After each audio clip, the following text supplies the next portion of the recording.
ফেরাউন স্বৈর শাসক ছিল ধন্দ মুসার সাথে। তো এই ফেরাউনও বহু লোককে মেরেছে, হত্যা করেছে। এই ফেরাউন কত বছর দেশ শাসন করেছিল জানেন? কত বছর? 250 বছর। ক বছর? 250 বছরে ফেরাউন দেশ শাসন করেছে। সেই ফেরাউনের শেষ পরিণতি হয়েছে কিসের মাধ্যমে? নদীতে পানিতে ডুবিয়ে চুবিয়ে। কত বছর ছিল? 3116 বছর। কেউ বলেছেন না 3500 বছর। কত বছর? 3500 বছর এই স্বৈরাচারী অত্যাচারী জুলুমবাজ ফেরাউন পানির ভিতরে ডুবিয়েছিল। কোনো মাছে খায় নাই, কোনো বিষাক্ত জিনিসও তাকে কাছেও যায় নাই। মানে পাপ করতে করতে করতে এত বিষাক্ত হয়ে গেছে, কোনো পানির নিচে পোকামাকড়ও তার কাছে যায় নাই। 3116 অথবা 3500 বছর পানির নিচে ডুবন্ত ছিলেন। এরপরে পাইছেন, পাওয়ার পরে কোথায় রাখছেন? মিশরের সেই স্মৃতি জাদুঘরে। কিয়ামত পর্যন্ত আল্লাহ বলেছেন আমি এই ফেরাউনকে তোমাদের শিক্ষার জন্য, জানার জন্য, বুঝার জন্য রেখে দিয়েছি। বলেন সুবহানাল্লাহ। স্বৈরাচারের পতন কিভাবে হয় দেখছেন নি? মুসলিমেরা আসেন নমরুদ। নমরুদ কত বছর শাসন করেছে? নমরুদ 400 বছর দেশ শাসন করেছে। কত বছর? 400 বছর দেশ শাসন করেছে। নমরুদ 60 জন দাম্ভিক অহংকারী বিষাক্ত শাসকের মধ্যে একজন। এত হিংস্র ছিল, এত মানুষ খেকো ছিল, জানোয়ারা এত মানুষ খায় না, নমরুদে খাইছে। সেই নমরুদ 400 বছর দেশ শাসন করেছে। শেষ পর্যন্ত শেষ পরিণতি নমরুদের কি দিয়ে হয়েছে? একটা প্রতিবন্ধী লেঙ্গা মশা দ্বারা। কিসের দ্বারা? প্রতিবন্ধী। তা নমরুদ বলছে ইব্রাহিম সালামকে খেলা হবে। এই যে আমাদের শামীম ওসমান সাহেব, সে কিন্তু ওইখান থেকে বলেছে খেলা হবে। নমরুদ বলছে, কাকে বলছে? ইব্রাহিম সালামকে। ইব্রাহিম সালাম খেলা হবে। ওই যে দেখো আসতেছে, কালো কালো একটা মেঘের মতো, কালো একটা মানে কি, মানে একটা মেঘার কি। নমরুদ কয় এইটা আবার কি, বুইয়া আঙ্গুল দেখায় খেলা হবে। আসি গেছে, এসে দেখেছে ওয়াল্লাহ এটা তো মেঘ না, এটা তো সেই মৌমাছির চাকের মতো, মশার চাক। যখন ফিল্ডে এসে গেল চাক ভেঙে গেল। এই যে দৌড়ানি শুরু। আল্লাহু আকবার বলেন। প্রত্যেকটি মশা একজন নমরুদের সৈনিকের মাথার উপরে গিয়ে বসতেছে। একটা কামড় দিয়ে ঠোকর মারে কাইতই হরে, একটা কামড় দিয়ে কাইত হয়ে পড়ে। নমরুদকে খাইছে, দিছে দৌড়। ওই যে প্রতিবন্ধী লেঙ্গা মশা দিছে পিছে পিছে দৌড়। কদ্দুরা যাইবি? যাইতে যাইতে একেবারে বাসায় নাকি, ওখানে যাইয়া ঢুকছে কানান দিক, নাকে দিয়ে ঢুকছে। নমরুদ এবার খাইছে রে, এই যে নাকে দিয়ে ঢুকছে, ব্যা ব্যা ব্যা ব্যা করে, হ্যাঁ মাথা থাবা, এই থাবা, এই থাবা, কিচ্ছু হয় না। এইভাবে নমরুদ এবারে তার ওই যে তার সেলা সামুন্ডারা আছে না, বলছে তোরা এবারে একটু আরে থাবা চুদ্দুল টানি দে। টানতে টানতে কয় না কিচ্ছু হয় না, তো কিনতে হইব, কারো জোরে মার। এইবারে জোতা আছে না, আল্লাহু আকবার। নমরুদের বাহিনীর জুতা, আমাদের সেনাবাহিনীর জুতা আরি। তখন কিন্তু কারো লোহার জুতা ছিল, লোহার জুতা। এই জুতা দিয়ে শুরু করছি পিঠা, মাথা হাড়ে না। মানে আল্লাহ কর না হারিস না, এর শাস্তি আরো চলবে, আরো কি চলবে। কত বছর শাসন করছে নমরুদে? যত বছর শাসনকাল তত বছর তার শাস্তির কাল। এই হলো নমরুদ। তাকে জুতার বাড়ি দিয়া ফিরতে ফিরতে কি মাথাটা ওই যে বেল্লাহিটা আছে না, বেল্লেহিটা বানাই দিয়েছে, মানে রুটি রুটি, হ্যাঁ। এরপরে যাই আস্তে করে কাইতেছে। এটা আল্লাহ দিতে পারে কি পারে না?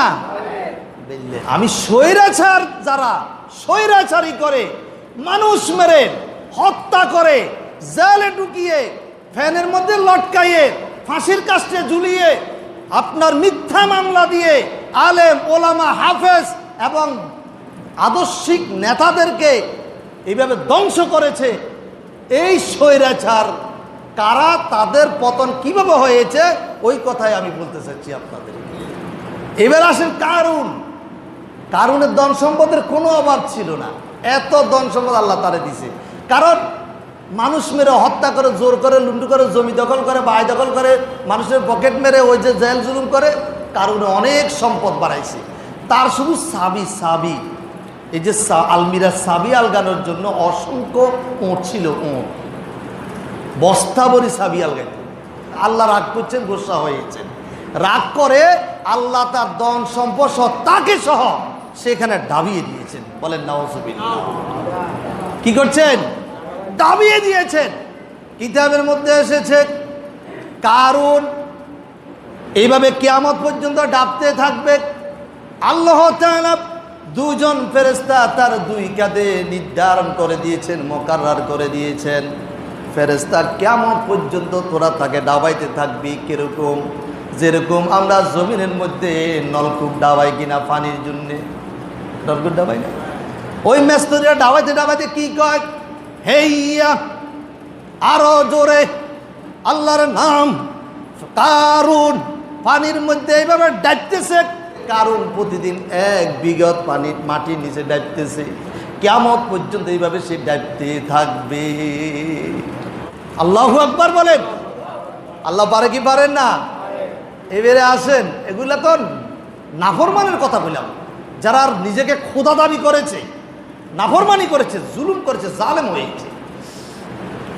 মুসলমান নামক কিছু লেবাসদারি স্বৈরশাসক আছে না? আছেন। লিবিয়ার প্রেসিডেন্ট গাদ্দাফির নামটা দেখছেন?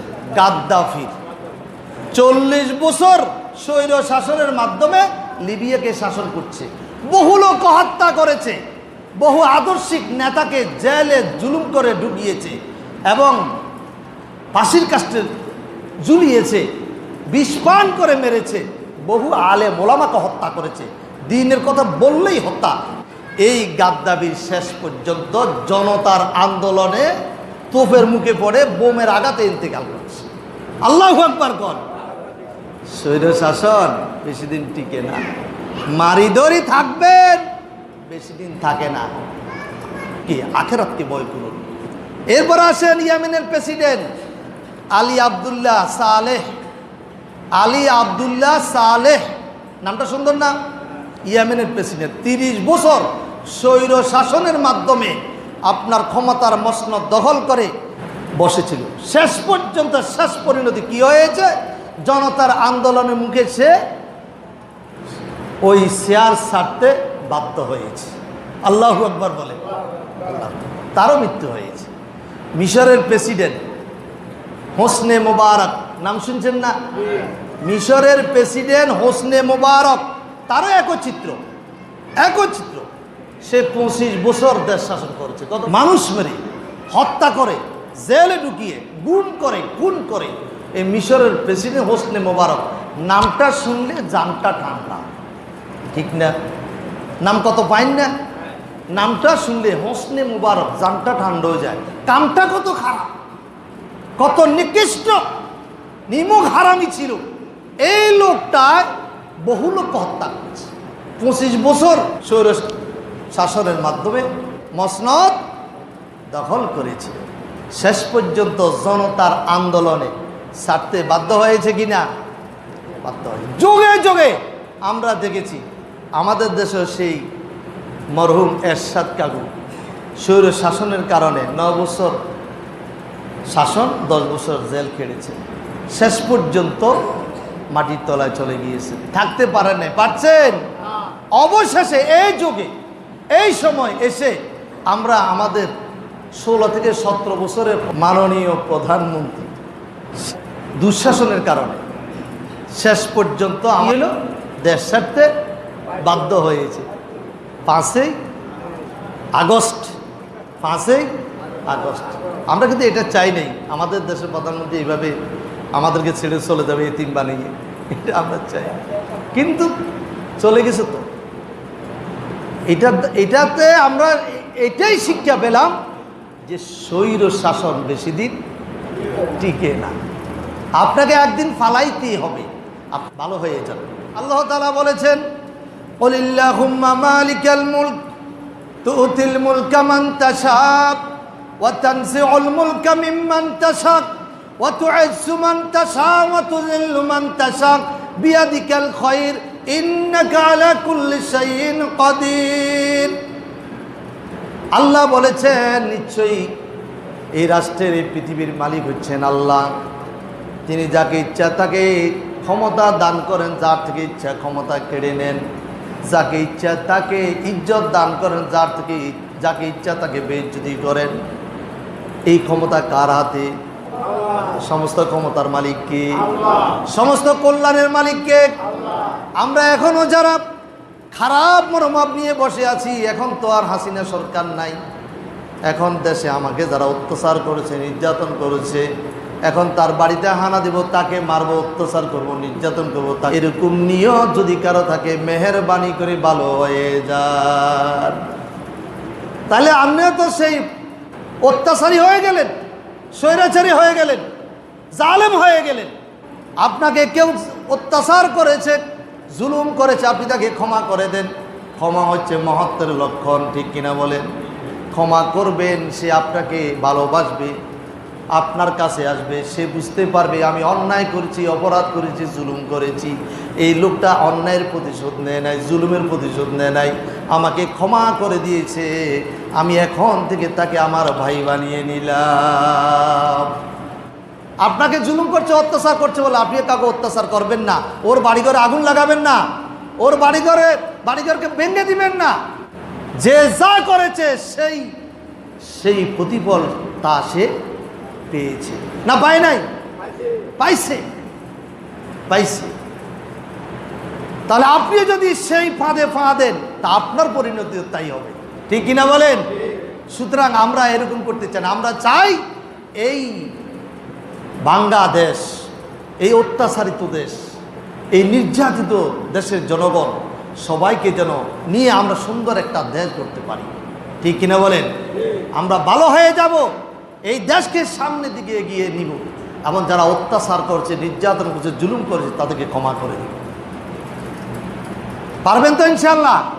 যারা অত্যাচার করবে এখন, তাদেরকে ধরে দিবেন প্রশাসনের কাছে। বলছে না, মাইক দিয়ে বলছে না, সেনাবাহিনী সক্রিয় রয়েছে, নাম্বার দিয়েছে, যারা দেশে, সমাজে এবং বিভিন্ন জায়গায় আক্রমণ করবে, আপনার অত্যাচার করবে, মানুষ মারবে, নাম্বার আছে, ওদেরকে ফোন করে দিবেন, সাথে সাথে ওকে অ্যারেস্ট করা হবে, ওর আর জামিন হবে না। সেনাবাহিনী মাইত্য বুঝেন, ও আওয়ামী লীগ করে, ও বিএনপি করে, ও জামাত করে, ও শিবির করে, ও ইসলামী আন্দোলন করে, ও হেফাজত করে, ওরে মারো, ওরে ধরো, এগুলো ভুলে যান। সেই সিচুয়েশন এখন আর নাই। এখন সবাই কে আওয়ামী লীগ করে, কে বিএনপি করে, ওইটা আমরা বুঝি না। আমরা বুঝি আমরা সবাই ভাই ভাই একসাথে বাস করতে চাই। আমরা সবাই কি ভাই ভাই একসাথে বাস করতে চাই।